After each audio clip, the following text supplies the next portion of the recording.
আসসালামু আলাইকুম ওয়া রাহমাতুল্লাহি ওয়া বারাকাতুহু। আলহামদুলিল্লাহ ওয়াসসালাতু ওয়াসসালামু আলা রাসূলিল্লাহ ওয়া আলা আলিহি ওয়া আসহাবিহি ওয়া মান ওয়ালা, আম্মা বা'দ।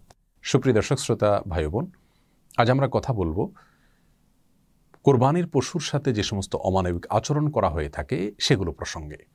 শুধু কোরবানির পশুই নয়, সাধারণ অবস্থায় আমরা দেখি পশু পরিবহন করার সময়, পশু বাজারজাত করার সময়, পশু জবাই করার সময়, এমনকি জবাই করার পরপরও পশুর সাথে অমানবিক আচরণ করা হয়।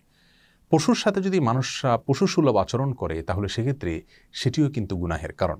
সহিহ মুসলিমের হাদিসে বর্ণিত হয়েছে, রাসূল করিম সাল্লাল্লাহু আলাইহি ওয়াসাল্লাম ইরশাদ করেছেন, ইন্নাল্লাহা কাতাবাল ইহসানা আলা কুল্লি শাই। নিশ্চয়ই আল্লাহ সুবহানাহু ওয়া তাআলা প্রত্যেকটা প্রাণীর প্রতি দয়া করার জন্য তোমাদের জন্য উপরে আবশ্যক করে দিয়েছেন। ফাইদা কাতালতুম ফাহসিনুল কিতলাতা ওয়া ইযা যাবাহতুম ফাহসিনুদ যিবহাতা। অতএব তোমরা যদি কোনো মানুষকে হত্যা করতে হয়, বিচারিকভাবে কারো মৃত্যুদণ্ড হলো অথবা যুদ্ধের ময়দানে কাউকে হত্যা করতে হলো, তখনও তার প্রতি তোমরা অমানবিক আচরণ করবে না। আর যখন কোনো পশু জবাই করতে হবে তাকেও বিনা প্রয়োজনে তোমরা অতিরিক্ত কষ্ট দিবে না, যত কম কষ্ট দিয়ে সম্ভব জবাই করবে। এবং সেজন্য তিনি এই হাদিসের পরবর্তী অংশে বলেছেন, তোমরা ছুরি বা চাকুকে ভালো করে ধার দিয়ে নিবে যাতে করে যথাসম্ভব কম কষ্ট দিয়ে তাকে দ্রুত জবাই করা যায়। প্রিয় দর্শক, এই হাদিসের আলোকে আমরা কোরবানির সময় বা সাধারণ সময় পশু পরিবহনের ক্ষেত্রে একটি চিত্র দেখতে পাই, সেটি সম্পূর্ণরূপে অবৈধ এবং গুনাহের কাজ। আর সেটি হলো, আমরা জানি যে দেশের প্রত্যন্ত অঞ্চল থেকে অনেক সময় 10, 12, 15, 20, 22 ঘন্টা পর্যন্ত কোনো কোনো ক্ষেত্রে পশুকে ট্রাকে দাঁড় করিয়ে রাখা হয় এবং কোনোভাবে যেন বসতে না পারে সেজন্য দুই পায়ের মাঝখানে বাঁশ বেঁধে দেওয়া হয়, যে পশু বসতে গেলে তার কষ্টের কারণ হবে, পশু বসতে গেলে জায়গা বেশি লেগে যাবে অথবা অন্য পশু আঘাতপ্রাপ্ত হবে বা ব্যবসার দিক থেকে ক্ষতি হবে বা ট্রাকে অল্প জায়গায় বেশি পশু উঠানো যাবে। এই সমস্ত দৃষ্টিকোণ থেকে এই যে একটি অমানবিক আচরণ করা হয়, গরু স্বভাবগতভাবে একটু পরপরই বসতে বা শুইতে অভ্যস্ত, সেই পশুটিকে যদি আপনি 10-20 ঘন্টা পর্যন্ত দাঁড়িয়ে থাকতে বাধ্য করেন, তাহলে সেটি কতটা কষ্টের কারণ তার সেটা বলাই বাহুল্য। আমরা যা দেখি এই সমস্ত পশুগুলোর চোখ থেকে অঝোর ধারায় পানি পড়তে থাকে।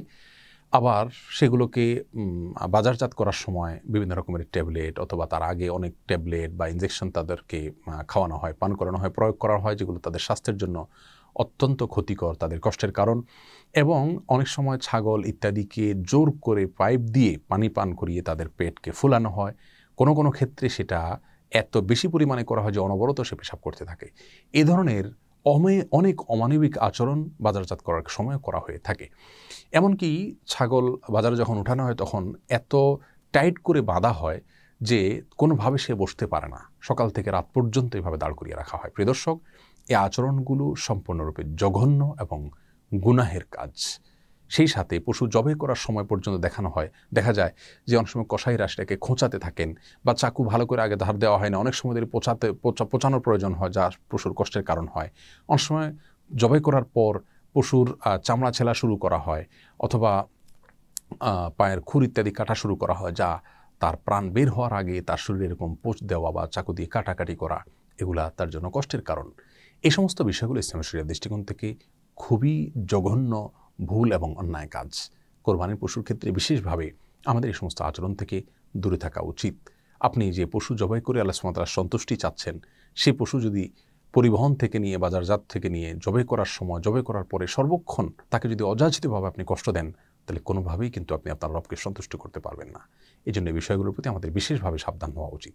আল্লাহ সুবহানাহু ওয়া তাআলা আমাদের সকলকে সব ক্ষেত্রে মানবিক এবং দয়াপরবশ হওয়ার তৌফিক দান করুন।